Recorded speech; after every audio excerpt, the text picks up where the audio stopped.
All right, in this video, we are going to be looking at the difference between experimental and theoretical probability. Now, when we do this, I'm going to start with a real basic example, rolling a die.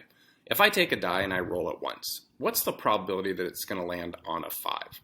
Yeah, you could probably just figure this out based on what you know about a die. This particular problem, if I want to know the probability of rolling a 5 and I'm going to use proper probability notation, first of all, I'm not going to write that sentence out. I'm going to write P and then in the brackets rolling a 5. Or if I wanted to be really lazy, I could just do P in the parentheses 5. Because that's my favorable or desired outcome. That's what I'm trying to find the probability for. And if I want to do that, I look at the total number of outcomes. Well, when you roll a die, there's 6 outcomes. It's got 6 sides. And how many of those outcomes have a 5 on them? Just 1. So my probability of getting a 5 is 1 out of 6. If I wanted to turn that to a decimal, I would go ahead and just divide those two numbers, and that gives me 0.16 repeated. And I could also express this as a percentage, multiplying that by 100 gives me 16.6% repeated. Okay, so this would be if I was going to roll the die. Now, this is an example of theoretical probability, because did I actually roll the die to figure any of this out? No, I just based it on what I know about a die and how many, the numbers that are on the different sides. So if I wanted to calculate experimental probability, I would actually have to take this die and I would have to roll it. So that's what I'm going to do. I'm going to take that die and I'm going to roll it a total of 12 times. And let's say that's what I got. So of those 12 times, how many times did I get a 5? Well, you could just count them up. I got a total of 4 different 5s. So now if I'm going to calculate the experimental probability of getting a 5, I need to look at that experiment that I just ran, which was rolling the die 12 different times. And I have to say, okay, first of all, how many times did I do my experiment? That's called a trial. Well, in this case, I did the experiment 12 times because that's how many times I rolled the die. And of those 12 times, how many times did I get my favorable outcome? How many times did I roll a 5? I got it a total of 4. So the experimental probability in this is 4 out of 12, which I could simplify to 1/3. I could also turn that into a decimal by dividing, which gives me 0.333 repeated, or I could turn it to a percentage by multiplying that by 100 and getting a 33.3333%. The key here is I want you to understand the difference between experimental and theoretical. Experimental, I actually had to roll the die. I had to do something. Whereas theoretical is just based on logic and reasoning. So let's do a couple of examples. The example we're going to use is based on a carnival game, okay, where you are going to pick a rubber duck that's floating around in a pool. In total, there's 160 of them. 20 of them have a red mark underneath, which you can't see, and 5 of them have a blue mark underneath that you can't see. And if you choose a duck with a mark on it, you win a prize. The red gives you a small prize, the blue gives you a large prize. So the first thing I want you to do is find what is the theoretical probability of choosing a duck with a red mark on it. And express your answer as we'll do it as a fraction in simplest form. Okay, the correct answer for this, for getting the probability of a small prize, well, first of all, you have to consider the total number of ducks, which is 160.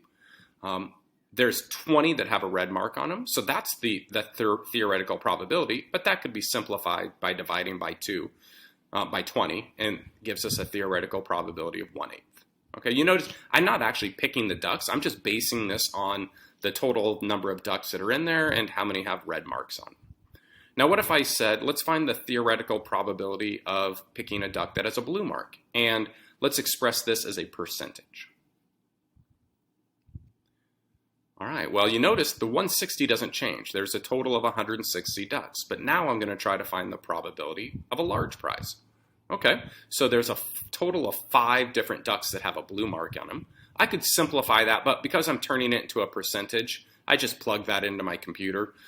Divided those two, which gave me my decimal of 0.03125. And then you could turn that to a percentage by multiplying that by 100. So the theoretical probability of getting a large prize is 3.125%. All right, now let's actually do this experiment. Let's say over the course of a day, 200 people played this game. So now the experiment is actually choosing the ducks. And over the course of a day, 40 people ended up winning the small prize and 8 people won a large prize. So based on that data, what would be the experimental probability of winning a small prize? And express your answer as a fraction in simplest form. Okay, so now to find that experimental probability, you notice it's not out of 160 anymore. It's out of the total, in this case, the total number of trials, which is 200, because that's how many times people played this game. So out of the 200 people that played, 40 won a small prize. So that's the experimental probability, but that can be simplified down to 1/5 by dividing each of those by 40. Now take a moment and find the experimental probability of winning a large prize based on this day's data and express your answer as a percentage. So to find the probability of the large prize, we keep the 200 the same because that's the number of trials. 8 people won the large prize. That could be simplified, or I could just divide it to turn it to my decimal and multiply that by 100 to turn that into a percentage. So in this example, the experimental probability of winning the large prize was 4%. Now, if you compare all of these, you notice the theoretical and the experimental are not exactly the same. And you don't expect the theoretical and experimental to be exactly the same. Imagine you had a coin and you flipped it 4 times. Are you always going to get 2 heads and 2 tails? No. There's some randomness involved when you do these types of experiments. If you do an experiment a lot of times, you would expect the theoretical and the experimental probabilities to be close, but they're not usually going to be exactly the same. So the very last question I'm going to ask you is to settle a disagreement between me and Mrs. Trainer. Okay, so we are going to try to make a prediction about what's going to happen in this game the next day. So the next day, we are going to assume that 80 people played the game. And we're going to try to predict the number of small prizes awarded. Now, what I think is going to happen is I think 16 small prizes are going to be awarded. And what I'm basing that on is I'm saying, all right, well, the experimental probability that was gathered that previous day, oh, I said 1/4 there, it's actually 1/5.